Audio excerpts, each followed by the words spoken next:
সম্মানিত প্রিয় উপস্থিতি, আল্লাহর রাসূল সাল্লাল্লাহু আলাইহি ওয়াসাল্লাম বলেছেন, আল কাইয়িস মান দানা নাফসা ওয়া আমিলা লিমা বা'দাল মাউত। জ্ঞানী কে? এই জ্ঞানী ব্যক্তির পরিচয় এক একজন একইভাবে দিয়েছেন। পৃথিবীর বিভিন্ন দার্শনিকগণ তারা জ্ঞানী ব্যক্তির পরিচয় দিয়েছেন, কিন্তু আল্লাহ রাসূল সাল্লাল্লাহু আলাইহি ওয়াসাল্লাম আমাদের জন্য জ্ঞানী ব্যক্তিকে এটার পরিচয় আল্লাহ রাসূল তার নিজের ভাষায় দিয়েছেন। দুনিয়ার এক এক মানুষ এক একজনকে জ্ঞানী মনে করতে পারে। একটা মানুষ সে অনেক সম্পদশালী, তার মানে তার জ্ঞান বুদ্ধি থাকার কারণে সম্পদের মালিক হয়েছে, এমনটা কেউ ভাবতে পারে। একটা মানুষ বিশাল ক্ষমতার অধিকারী, মানুষ মনে করতে পারে এই লোকটা অনেক জ্ঞান বুদ্ধির বাহক, অনেক জ্ঞানী মানুষ, তা না হলে এত বড় ক্ষমতা অর্জন করলো কিভাবে। একজন মানুষ ব্যবসায়ী দিক থেকে অনেক বড় বিজনেসম্যান হতে পারে, মানুষ মনে করতে পারে এই লোকটা সব থেকে সফল, এই লোকটা সব থেকে বেশি বুদ্ধিমান। কেন? যদি বুদ্ধি না থাকতো তাহলে এত বড় ব্যবসায়ী হয় কিভাবে? এই লোকটির প্রভাব প্রতিপত্তি সমাজের সকল মানুষের উপরে, সকল মানুষ তাকে দেখলে সালাম দেয়, তাকে দেখলে মহব্বত করে ভালোবাসে। তার মানে এই লোকটি যে প্রভাব বিস্তার করেছে এটাও তার জ্ঞানের পরিচয়, এটা মনে হয় তার জ্ঞানের কারণেই হবে। এক একজন মানুষ এক একটা বিষয়কে জ্ঞানের সর্বোচ্চতা লাভ করার জন্য এক একটা মাপকাঠি মনে করতে পারে, কিন্তু প্রকৃত অর্থে জ্ঞানীকে, সত্যিকার অর্থে জ্ঞানীকে, এটা তারিফ, এটার প্রশংসা, এটার সংজ্ঞা স্বয়ং আমাদের প্রিয় নবী মুহাম্মদুর রাসূলুল্লাহ সাল্লাল্লাহু আলাইহি ওয়াসাল্লাম দিয়েছেন। আর সেই সংজ্ঞা শোনার পরে আবার অনেকেই মনে হবে যে আসলে এই সংজ্ঞার সাথে আমাদের দুনিয়ার যারা বুদ্ধিমান তাদের সাথে তো মিল পাওয়া যায় না, বরং এই সংজ্ঞার সাথে যারা সংজ্ঞায়িত হয়, এই সংজ্ঞার সাথে যারা পরিচিতি লাভ হয় তাদের সাথে আর দুনিয়ার যাদেরকে বুদ্ধিমান মনে করি এই সংখ্যাটা খুবই কম। সুতরাং আল্লাহ রাসূল কি বলেছেন? আল কাইয়িস মান দানা নাফসা ওয়া আমিলা লিমা বা'দাল মাউত। আল্লাহর হাবিব বলেন, প্রকৃত অর্থে সত্যিকার অর্থে জ্ঞানী হচ্ছে ওই ব্যক্তি, মান দানা নাফসা, যে ব্যক্তি নিজের নফস, নিজের আত্মা, নিজের মন যা চায় তা করে না, নিজের মন যা চায় তাই করে না। ওয়া আমিলা লিমা বা'দাল মাউত, সে পরকালের চিন্তায়, ওয়া আমিলা লিমা বা'দাল মাউত, মৃত্যুর পরের জন্য সে কাজ করে, মৃত্যুর পরবর্তী জীবনটা কেমন হবে এটার জন্য সে কাজ করে। এখন মানুষের মন কি চায় আসলে? এই নফস, এই ব্যাপারে আল্লাহ পাক রব্বুল আলামিন বলেন নফস তিন প্রকার। বলেন নফস কয় প্রকার? তিন প্রকার। একটা হচ্ছে নফসে আম্মারা, একটা হচ্ছে নফসে লাওয়ামা, আরেকটা হচ্ছে নফসে মুতমাইন্না। এই তিনটা নফসের কাজও তিন রকম। আল্লাহ পাক রব্বুল আলামিন বলেন লা আতাসিমু বিয়াউমিল কিয়ামাহ ওয়া লা উকসিমু বিন নাফসিল লাওয়ামাহ আয়াহসাবুল ইনসানু আল্লান নাজমা'a 'idহামাহ বালা কাদিরিন 'আলা আন নুসাওয়িয়া বানানা بل يريد الإنسان ليفجر أمامه। আল্লাহ বলেন যে কসম নফসে লাওয়ামা, নফসে লাওয়ামা মানুষকে কি করে? নফসে লাওয়ামার কাজ হচ্ছে মানুষকে শুধু গুনাহের দিকে আকৃষ্ট করে, মানুষ শুধু খারাপ কাজের দিকে আকৃষ্ট হয় নফসে লাওয়ামার কারণে। মানুষ কি মনে করে? আয়াহসাবুল ইনসান আল্লাহ নাজমা'a 'idহামাহ, তাদেরকে বানানোওয়ালা কেউ নাই, নিজে নিজে তৈরি হয়ে গেছে, এমনটা তারা মনে করে নাকি?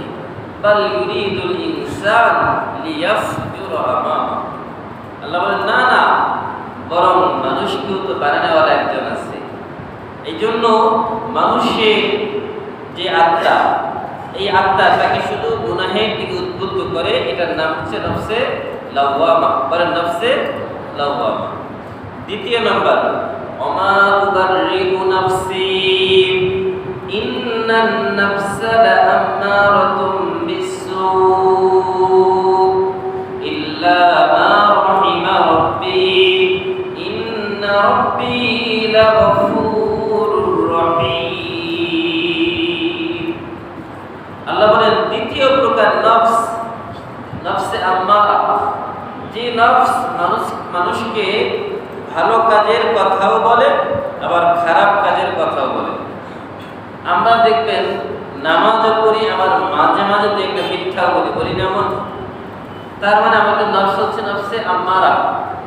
দেখবেন নামাজও পড়া হচ্ছে, আবার সুদের সাথেও সম্পর্ক আছে। তার মানে এই নফস হচ্ছে নফসে আম্মারা। একটা মানুষ নামাজও পড়ে, আবার দেখবেন ব্যবসায় কিছুটা ওজনেও কম দেয়, তাহলে বুঝতে হবে তার নফস হচ্ছে নফসে আম্মারা।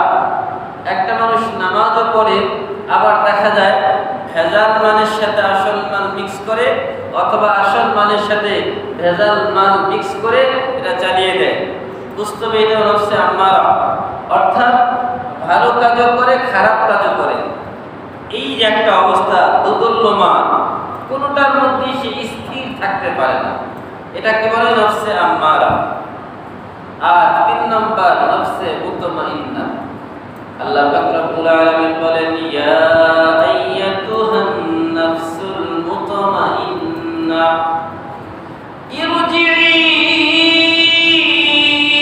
ইলা রাব্বিকি রাদিয়াতাম মারদিয়াহ ফাদখুলি ফি ইবাদি ওয়াদখুলি জান্নাতি।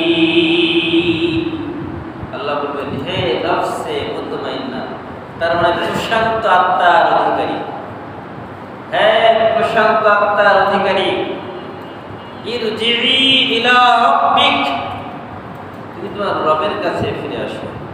রাদিয়াতাম মারদিয়া, এমন অবস্থায় যে তুমিও সন্তুষ্ট আল্লাহও সন্তুষ্ট।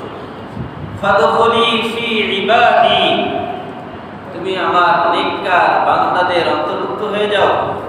ওয়াদখুলি জান্নাতি, আর তুমি আমার জান্নাতে প্রবেশ করো। আল্লাহ তাআলা আমাদের কবুল করে বলেন আমিন। এখানে দেখেন খুব গুরুত্বপূর্ণ কথা। আল্লাহ বলছেন যে হে নফসে মুতমাইন্না, নফসে মুতমাইন্না তার মানে প্রশান্ত আত্মার অধিকারী, যে আত্মাটা শুধু ভালো কাজই করে, খারাপ কাজ করে না। যে আত্মা কি করে? শুধু ভালো কাজ করে, নামাজ পড়ে, রোজা রাখে, হজ করে, যাকাত দেয়, ব্যবসা বাণিজ্য করে তো হালাল করে, চাকরি করে তো ঠিক মতো করে, মানুষের সাথে কথা দিলে ওয়াদা রক্ষা করে, মানুষের উপরে জুলুম করে না, অন্যায় করে না, অবিচার করে না, মালের ভেজাল দেয় না, ওজনে কম দেয় না। এই যে যত ভালো কাজ, যত কোয়ালিটি আছে সব তার মধ্যে পাওয়া যায়। তখন বুঝতে হবে এই লোকটা মন তো চায় খারাপ করতে, মন চায় শুধু টাকা দিলেই তো লাভ, সপ্তাহের শেষে তো মাস শেষে আসল টাকা ঠিক থাকবে, আবার সাথে সাথে বেনিফিট মুনাফাও আসবে। কে না চায়? সবাই তো চায়। কিন্তু নিজের নফস যদিও বলে এটা করো, কিন্তু আল্লাহর আদেশ চিন্তা করে যে না, আল্লাহ তো বলছে এটা করা যাবে না, করলে শাস্তি ভোগ করতে হবে, সুতরাং ওই শাস্তি আমি ভোগ করতে পারবো না, সুতরাং আমি আল্লাহর হুকুম মেনে চলি। এইভাবে যখন চলতে থাকবে, আল্লাহ বলছেন ওয়াদখুল ফাদখুলি ফি ইবাদি, আমার বান্দাদের দলভুক্ত হয়ে যাও। তার মানে কিয়ামতের ময়দানে আল্লাহ পাক রব্বুল আলামিন বলবেন ওয়াসিকাল্লাযীনা তাকাউ রাব্বাহুম ইলাল জান্নাতি যুমারা হাত্তা ইযা জাউহা ফুতিহাত আবওয়াবুহা ওয়া ক্বালা লাহুম খাযানাতুহা সালামুন আলাইকুম তিবতুম ফাদখুলুহা খালিদিন। আল্লাহ পাক রব্বুল আলামিন কিয়ামতের ময়দানে মুত্তাকিদেরকে বলবেন ওয়াসিকাল্লাযীনা তাকাউ রাব্বাহুম ইলাল জান্নাতি যুমারা, দলে দলে মুত্তাকীদের দলের সাথে মিলে জান্নাতে যাব। ফেরেশতারা পিছন থেকে বলবে যে যান, তাড়াতাড়ি যান জান্নাতে, আপনাদের জন্য জান্নাত অপেক্ষা করছে। হাত্তা ইযা জাউহা, যখন জান্নাতের গেটের সামনে আসবে, ফুতিহাত আবওয়াবুস সামা, জান্নাতের গেটগুলো ফেরেশতা খুলে দিবে। ফুতিহাত আবওয়াবুস সামা ওয়া ক্বালা লাহুম খাযানাতুহা আলাম ইয়াতিকুম রুসুলুম মিনকুম। এবার জান্নাতের গেট খুলে দেওয়ার পরে তারা বলবে সালাম, সংবর্ধনা দেওয়া হলো আপনাদেরকে, আপনাদেরকে স্বাগতম জানানো হলো, সুস্বাগতম, আহলান সাহলান মারহাবান তাইয়িবান মুবারাকান। তখন জান্নাতীদেরকে এইভাবে ইস্তেকবাল করা হবে, স্বাগত জানানো হবে। আর কি করা হবে? এবং তাদেরকে বলা হবে তাইয়িবাতুন ফাদখুলুহা খালিদিন, আপনি চিরকাল জান্নাতে থাকেন সুখে শান্তিতে, চিরকাল সুখে শান্তিতে জান্নাতে থাকেন। তখন জান্নাতীরা আল্লাহর এই নিয়ামত পাওয়ার পরে শুকরিয়া আদায় করবে। তাহলে ভালো নিয়ামত পাওয়ার পরে শুকরিয়া আদায় করতে হয় না? দুনিয়াতেও করতে হয়, পরকালেও করবেন। وقالوا الحمد لله الذي صدقنا وعده وأورثنا الأرض نتبوأ من الجنة حيث نشاء فنعم أجر العاملين। তখন জান্নাতের বলবে সমস্ত প্রশংসা ওই আল্লাহর জন্য যিনি তার ওয়াদাকে সত্য করে দেখিয়েছেন। ওয়া আওরাসানাল আরদ, এবং আমাদেরকে এই জমিনের মালিক বানিয়েছেন, ওয়ারিস বানিয়েছেন জান্নাতের জায়গা।